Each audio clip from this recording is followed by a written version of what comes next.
Hi, everybody. I'm Greg Perloff, and what a pleasure it is to be involved with this celebration of Metallica in their 40th year and a Metallica takeover of San Francisco. You know, Right. that's right. That's right. That's right. That's right. You know, it all starts with the music. And the thing about Metallica that makes them unique is their fan base and their fan club. And as the word of Metallica has spread all these years, I want to note that people from all over the world are coming into San Francisco, staying in hotels, taking different forms of transportation. And it's really a wonderful economic boost to the city. And one thing about Metallica is that they have always been involved with whatever cause is happening, whether it's supporting food banks all these years, or when there were the major fires in Northern California, they raised millions of dollars when we supported the people who were devastated up north.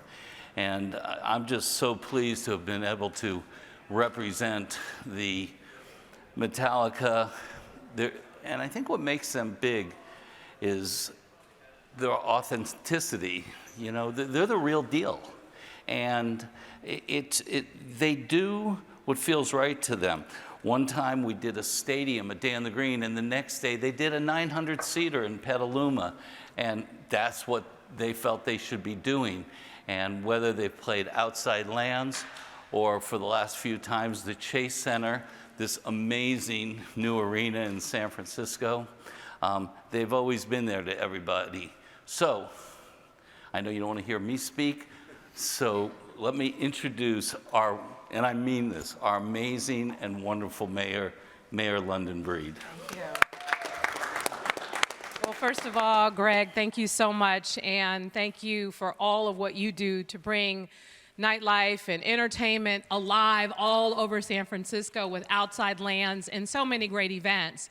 And there, to me, is nothing more important than having a good time, as I'm sure some of you know and have witnessed on occasion.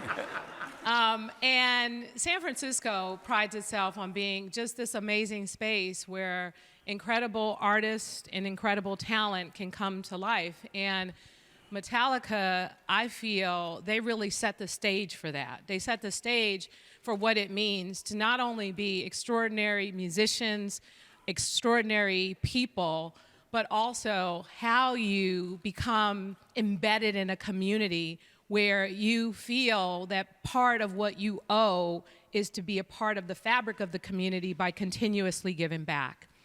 And so this plan that Lars and Robert have for really making San Francisco shine, I can't ask for anything more from just really revolutionary artists, people like them who are known not just all over the country, but all over the world, because they have touched people's lives with their music for generations.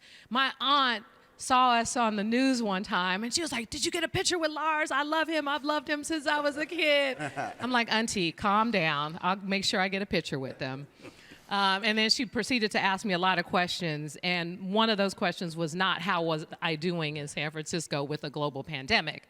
However, that's just to say that this group has been just a part of the fabric of San Francisco, and what they are doing to not only support a incredible concert here, but all the things that they're going to do all around San Francisco is going to be transformative. And the other thing I got to say, I was on my way home taking the route of the Divisadero, and I was like, Metallica. And I was like, Metallica's performing at the Independent. I had to call my friend Michael O'Connor. I'm like, Michael, is that really Metallica performing at the Independent? That was a few weeks ago. Yes, it was Metallica at a small venue in the community. Because, yes, they can sell out places like Chase Center, but they also will come, as Greg talked about, very close with a lot of folks and provide this incredible experience. And on top of that, part of this Metallica experience, this Metallica takeover of San Francisco, includes supporting small businesses in our city. It includes doing a cleanup at the beach and really calling attention to a number of environmental challenges that we have as a city and as a country. It calls attention to the need to support nightlife. And here in San Francisco, I'm proud that we've waived $5 million in fees for venues and nightlife entertainment, and we provided resources to see our artists perform all over San Francisco. But the attention that Metallica brings that takes this up to the next level is what's going to really make this city shine. You know, we've been through a really tough time. It's been almost 2 years of wildfires, seeing the sky turn yellow, the protests and demands for racial justice, the global pandemic, kids who weren't in schools, people who couldn't see their family members. This global pandemic has tested us like nothing else. And what people need now more than ever is hope. Hope for the future, hope for what we know is the very best of us. And today, we celebrate that hope with music, which brought us together during the pandemic and will continue to keep us together as we move forward. So I wanted to take this opportunity to thank Metallica and thank you for everything that you've done for your 40 years of being together, for your commitment and love for this city. You, from my perspective, you are when you talk about San Francisco, you talk about San Francisco, you talk about cable cars, and then you talk about Metallica. Okay. And on behalf of the city and county of San Francisco, I want to officially declare today Metallica Day in San Francisco. Wow. Okay. Metallica Day. Look at this. That means free parking. That's right. That's right. Come on, Greg. Follow that Friday. There. Right here. I got you. Right here, please. Thank you. Okay. Free parking, That's free right. Muni rides, get into Chase Center free. That's right. Just wear it on your chest. Just tape it to your chest and say, it's my day today. That's right. And thank you so much again for what you're going to do for us this weekend, all the great activities, the great events. Valencia Street will be closed with wonderful music. Join us for the cleanup in Ocean Beach. Celebrate with the city-made products and makers. I don't know the location. You'll all have the locations of all the festivities. But it is time for us to live. It is time for us to enjoy what I think is one of the most beautiful cities in the world. And I can't thank Metallica enough for committing to San Francisco and making this city shine. So thank you so much. Thank you so much. Thank you. San Francisco's biggest export to the world, right here. God help us all. I just want to say thank you, Mayor Breed. Thank you, Greg. Thank you, everybody, for showing up. The sun is shining. The storms have passed. It's a beautiful Thursday. It is Metallica Day in San Francisco. As I'm listening to your wonderful words, I'm thinking about the history. Both of you said 40 years.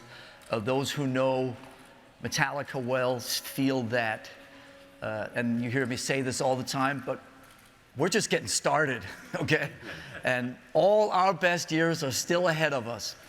And we may even actually turn professional soon. So we've got that going for us. And I'm thinking back to those who know our story, and feel free to boo for 1 second at least, especially in front of him. But we didn't start in San Francisco. We started in Southern California.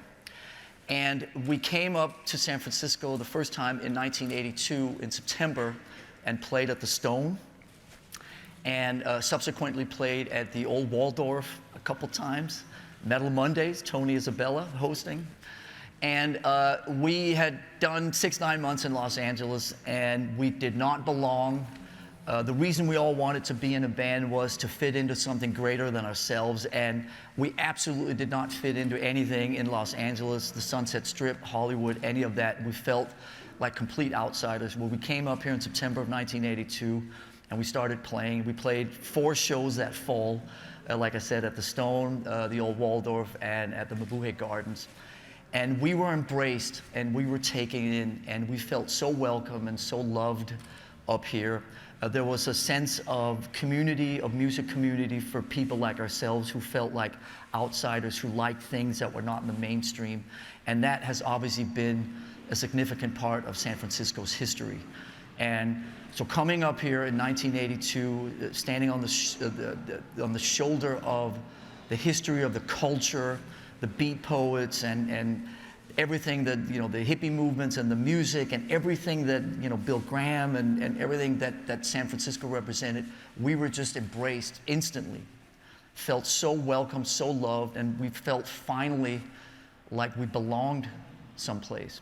And it's been 39 years of feeling that sense of belonging to not just a geographical place, San Francisco, the Bay Area, Northern California, whatever you want to call it. But it's also a state of mind. It's a, you know, you belong to what San Francisco represents. And to me, we often talk about this, you know, over a glass of wine at night, or whoever you're sharing a good time or tall tales with. But, you know, San Francisco also is significantly a state of mind, what it represents, you know, as you know, the most Western city in, you know, in America before you get out to the ocean, and sort of the Wild West mentality and independence and freedoms and culture and equality and justice and everything that San Francisco has been through since 1849, give or take. We just fell in love with it, and we have been so proud to shout from every rooftop all over the world, and every press conference and every mic that's been shoved in our faces for the better part of 40 years, how much that San Francisco gave us an identity and gave us, like I said, a sense of belonging. And we fly the flag proud for San Francisco and the Bay Area all over the world, on our T-shirts, you know, made in San Francisco, born in San Francisco, Metallica San Francisco, whatever version of it says. But we are so proud of our connection to everything that San Francisco represents, and to all the wonderful people, to obviously the great the physical and geographical elements here, and the history, and the cable cars, and the Giants, and the Warriors, and the list goes on. But I just want to say how, on behalf of the band, how proud I am for that connection, and how much it's just really given us a sense of identity. And those of you who know our story know that we've been fortunate enough to travel all over the world. We've played all 7 continents.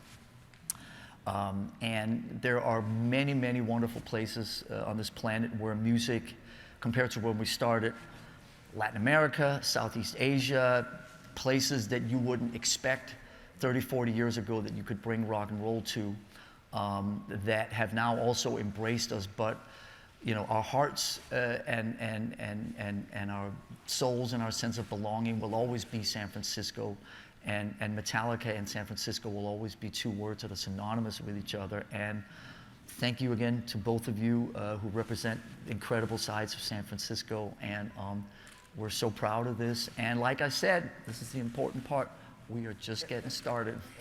All our best years are still ahead of us. Before Rob speaks, in true Metallica Takeover fashion, we've got these cards of just so many events that everyone out here has been working on, and Mary, and so if you want to see all the things that are going on, they didn't just come, they're not just here playing an arena, they are adding to every district of the city nightlife and economic development and being a part of the community. So I just want to make sure you guys know about those. Rob? Yeah, hello everybody. Robert Trujillo. It's an honor to be here, let me just say that, and thank you, Mayor Breed, and thank you, Greg. I tell you, For me, it's just totally surreal. And to sit here where the Warriors play, I remember when I first joined Metallica, I used to go to a lot of Warriors games. You know, you had Captain Jack and Matt Barnes and you know, Baron Davis, and there was a lot of magic happening. And to actually be in the venue now, these years later, with the team doing so amazing, is very exciting for me as a Warrior fan.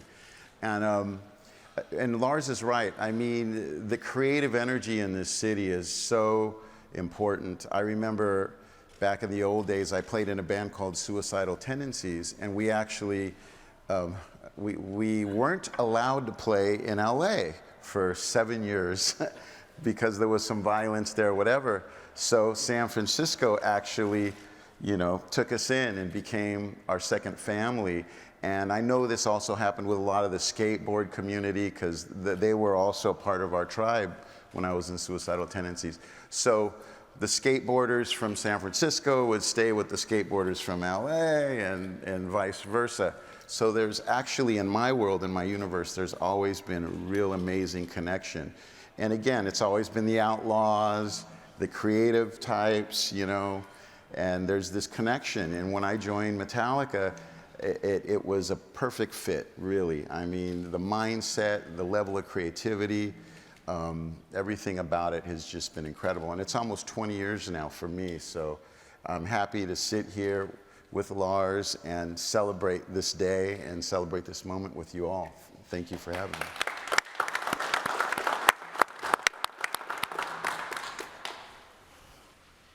We're going to take questions or not? Of course. Okay. Would any questions? Just not from that guy. Right. Okay, we'll take her in the back. So about the new Spider-Man movie. So sorry. Do we have a microphone or do I yell? No, why don't you? Oh, there it is, Oh. Can you do 1 second? That's a good idea in a pandemic to pass a microphone around. That's why I asked. I'll keep the mask on. Oh, there you go. Chasta here from 107.7 The Bone and Soundwaves TV. So I work a lot with local musicians and the local music scene. And anytime you start talking about the music scene in the Bay Area, they always bring up when Metallica was coming up. So my question is, in thinking about community and throwback to 40 years ago, 39, what was the spark of magic that made that time so special when all these bands were able to come up and really be big? And how do we bring that spark of magic into the now? I think that's a great question. When we came up here, actually I came up here a couple times before Metallica came up here. My dad was a tennis player and would come and play tournaments up here. He would play over at the Berkeley Tennis Club. And we would stay with the family in Berkeley at the former Chelly's on Alvarado Road. And I would go down and hang out in Berkeley on Telegraph Avenue and go to Tower Records and to Rasputin's and the People's Park, and was just fascinated with the energy of that spot. And I was standing in front of Tower Records, this is about 1979, and I heard something loud walking my way, and it was a guy with a boombox on his shoulder, and I recognized he was playing a Motorhead song. And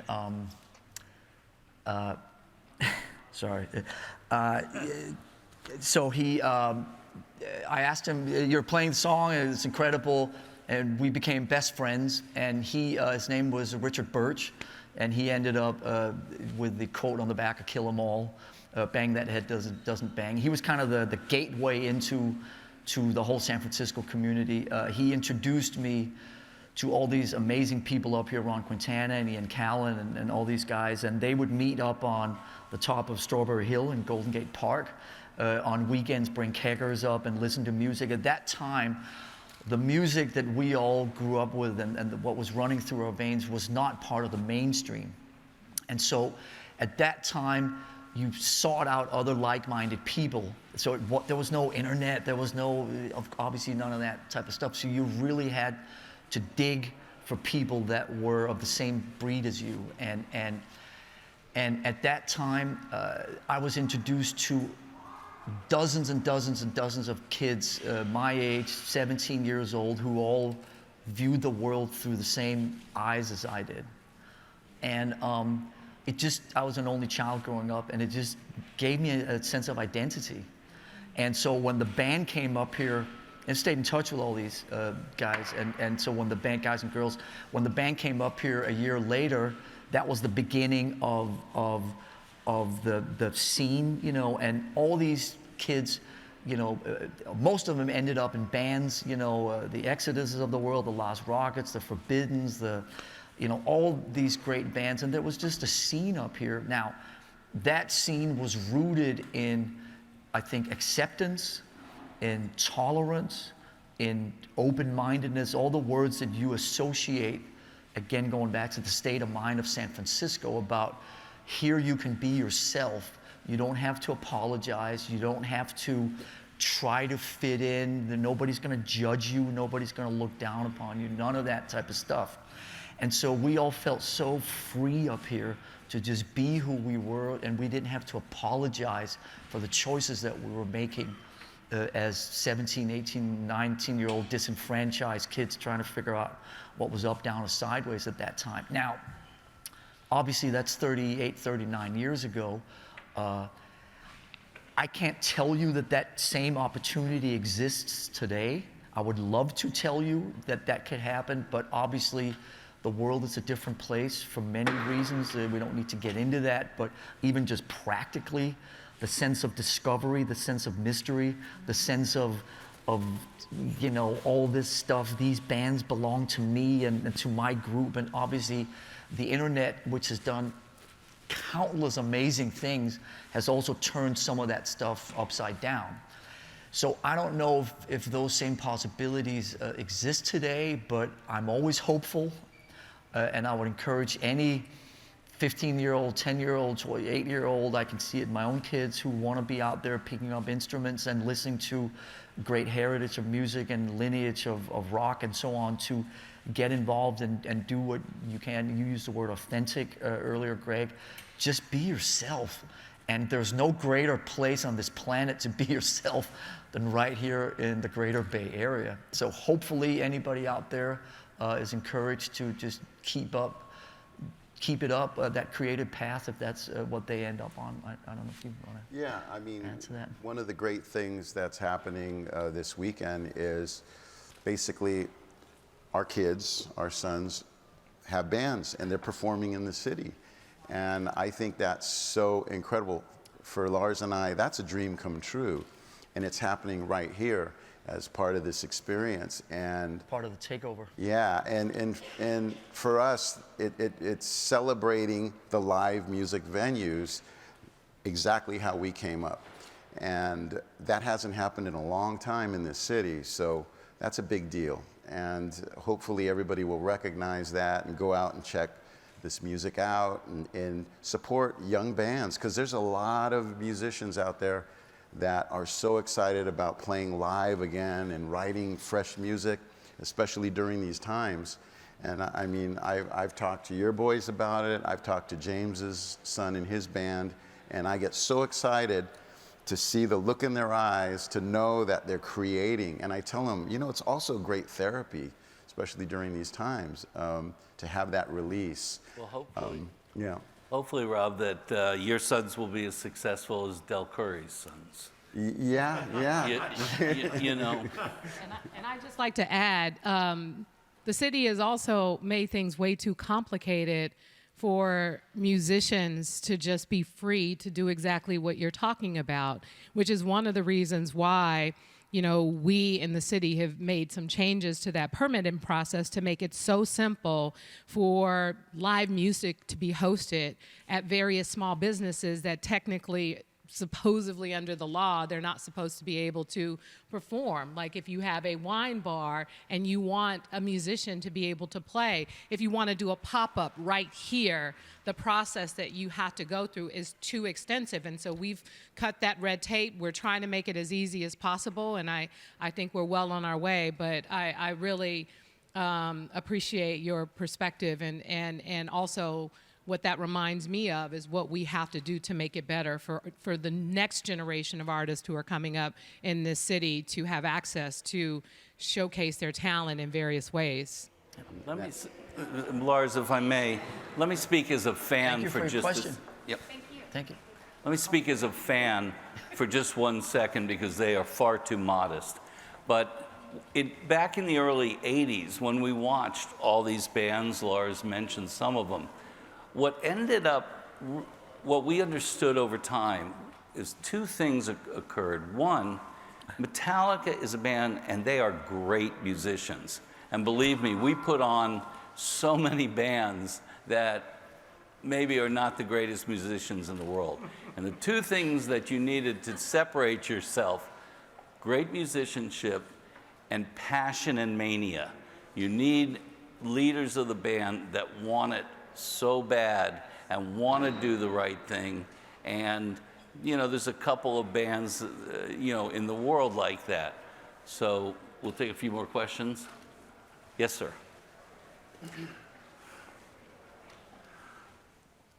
Thanks. I think some of this was covered in your last answer, Lars and Rob. But I'm Nick. I'm with the SF Standard, and I'm working on an article trying to drill down a little bit deeper into thrash metal specifically. And I kind of just wanted to echo Chasta's question, but kind of talk, if you could, without making everybody else's eyes glaze over, hopefully, or maybe not, but talk a little bit more about why this exact area was so vital in the formation of thrash metal. I was talking to Eric from Testament the other day. One of the things he said was, you know, you had this strong metalhead headbanging community in San Francisco, and then you could go across the bay to Oakland and catch a GBH show. And there was this intersection of punk and metal. So that's sort of the question. Yeah, and I think you sort of answered at least the soundbite answer yourself, and I don't want to repeat myself too much, but obviously, again, it has to start with musical freedoms and a license to be yourself, and a license to explore the things that turn you on, without feeling that you're forfeiting who you are in order to fit in. And so again, up here, I think everybody felt that they were free enough to pursue their true calling. And so if you want to get more technical about it, then obviously thrash metal, initially at least, was a hybrid of the more extreme, the Motorheads, the new wave of British heavy metals like the Iron Maidens and the Saxons, throw a little Diamond Head and the Tigers of Pantang in there, and then, like you're saying, the GBH and the Discharges and all the punk bands who were up on Broadway at the Mabuhay Gardens and some of these places, and the punk bands that would come up from LA, and so on and so forth. So there was this kind of intersection, but I think, not to belabor the point, but in LA, it's like, okay, the Sunset Strip, you're supposed to look like this, you're supposed to act like this if you want to fit in. If you don't, do this, that, then you're not part of the scene. None of that existed up here. And that was what was so just liberating, but also felt so unique to this area.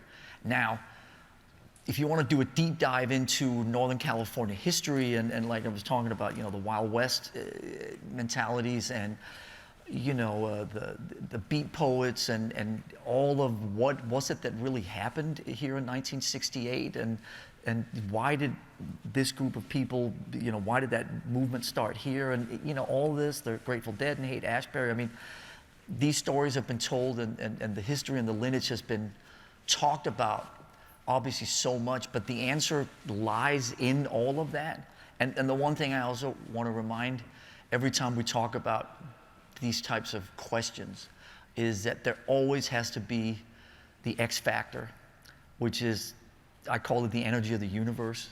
And a kind of it was the aligning of the stars. So at that time, 1981, 1982, 1983, just because of what was going on in music, because of, a bunch of kids felt that they'd been given a voice, and because of what was going on in, not just in the city, but in the East Bay and in El Cerrito and El Sobrante and Pinole and Oakland and so on, there was this whole thing that just started happening, but a significant part of that couldn't have taken place without what I call the X factor, the energy of the universe. So it's a little bit of all of that. And obviously, our publicist is somewhere here, Steve, and set up an interview and we can talk more about it in depth at some point. I have to say something that's really important, and people also should recognize that there was a heavy funk movement coming out of the East Bay. Sly and the Family Stone influenced Prince, and I mean, you know, Michael Jackson, and then you get into Graham Central Station, Tower of Power. I mean, seriously, that's a whole nother wave of energy, an ingredient to this city that needs to be recognized too, because that really, you know, I mean, whether it's pop, R&B, or anything, that had a huge impact and influence on that too. And that came out of the East Bay, you know, so, you know, it's something to also think about. Well, we are running a little bit over at this point. Oh, okay. All right, one more question here. Thank you. Thanks, man. For Lars and for Robert, I just spoke with some fans outside, including a couple of guys, one's 25, the other's about 40, 25-year-olds from France, 40-year-olds from Switzerland. They met at a Metallica concert about 7 years ago and traveled all over Europe, and now they've traveled, even with COVID and everything, here to the States to see both of these shows. You guys hear these stories all the time, but connecting with folks like that is so rare. When you reflect on that over the course of 40 years and what it means to build those relationships and to hear generations who come together and travel the world to see your music, what does that mean to you? It's the reason we're here. I mean, it keeps us going. It fuels us and it keeps us inspired and just invigorated to wake up every morning and do this. The main word that I use, you know, is the word connecting. You know, we connect to people through music, and the main thing that we try to do is to try to break down that barrier that exists between a band and an audience, and so we can all become one, and we can share a similar state of mind. 2.5 years ago, when we were fortunate enough to be asked to open this incredible venue, there was an unexpected thing that happened in the wake of the Metallica S&M concerts, as they were called. Unbeknownst to us, fans from Vicky, 65 countries? 65 countries? 65 countries. Metallica fans from 65 countries, just take that for a second, 65 countries descended upon San Francisco for that weekend, 3-4 day weekend. And to me, that really is sort of like the culmination of what the Metallica thing has reached in terms of a global thing we touched upon earlier. It's not something that we take ownership of. It's not, oh, look how big we are and look how cool we are and all that nonsense. It just, to me, Metallica is like a state of mind that if you want to come join that state of mind, we want to facilitate, we want to invite you in, and we'll go all over the world and try to encourage that to happen. But we talked in the wake of the S&M concerts a couple of years ago about trying to do more events like that and bring people together here in San Francisco and bring that kind of international audience to San Francisco. And then obviously you know what happened for the next 1.5 years. So we're so appreciative and grateful for the fact that now 2.5 years later, we've had the opportunity to bring people in from all over the world and to descend upon San Francisco, to take the music in, but to take everything else in that San Francisco offers, not just Fisherman's Wharf, but everything that San Francisco offers and represents. And it is so amazing to just hear these stories all the time, but I'm more proud of how international our community is than anything else, because it really proves that with all the craziness that are going on in the world and all the division and everybody jumping at the opportunity to find something that separates us, that at least through music, that there's something, you know, here's one thing where all of that is often given an opportunity to stay out of, to refrain from infiltrating, and that music connects people all over the world, and the fact that 65 countries can be represented in a building like this and in a city like this and celebrate all the great things of life in the wake of the shitstorm of the last year and a half is a beautiful thing. Well, Lars, I have one last question. Since you said we are just getting started, does that mean Uh-oh. does that mean we're going to make this an annual event? I don't know what plans all of you all have in 10 years, but why don't we all meet right here in this spot again in 2031 and celebrate 50? You'll be on your 5th term, something like that. I won't even be mayor Oh, at that stop. time. You got to do it You'll be next. You got to do it governor. next Yeah, year. okay. You got to do it next year keep so I going. can come back. Yeah. We'll keep going, and I just want to again thank Mayor Breed and Greg and everybody involved in making this San Francisco takeover. Our friends at Salesforce, and Mary and Vicky and everybody who's doing such an incredible job, Dan, of getting all this out to the people and spreading the message of music and connectivity and hope and, like you said, good times.